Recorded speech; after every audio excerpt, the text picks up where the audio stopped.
আজ আমি তোমাদেরকে এমন একটা লিপস্টিকের সম্বন্ধে বলবো যেটা kiss proof, smudge proof, highly pigmented, long lasting. তার আগে আমার এই ভিডিওটা সেভ করে নাও, তা না হলে পরে কিন্তু যখন পারচেস করবে আর খুঁজেই পাবে না ভিডিওটা। এখানে দেখো আমি এক গাদা ব্লাশ লাগিয়ে ফেলেছি, তারপরে সেটাকে ব্লেন্ডও করে নিলাম। আজকে আমি মেগজামিয়ার লিপ প্যালেট ব্যবহার করছি। মাত্র 1300 টাকার মধ্যে তোমরা এতগুলো শেডস পেয়ে যাবে।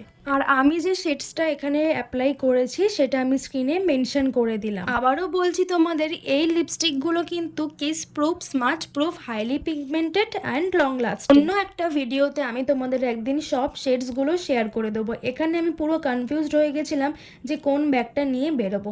ফাইনালি ঠিক হলো যে আমি এই ব্যাগটা নিয়ে বেরোবো। এটার সাথে কিন্তু ভালোই লাগছে। ফাইনালি আমি রেডি। আর আমাকে কেমন লাগছে অবশ্যই তোমরা কমেন্ট করে জানিও। আর আজকের দিনের বড় ভ্লগের লিঙ্ক আমি আমার নামের নিচে দিয়ে দিয়েছি, অবশ্যই দেখে নিও।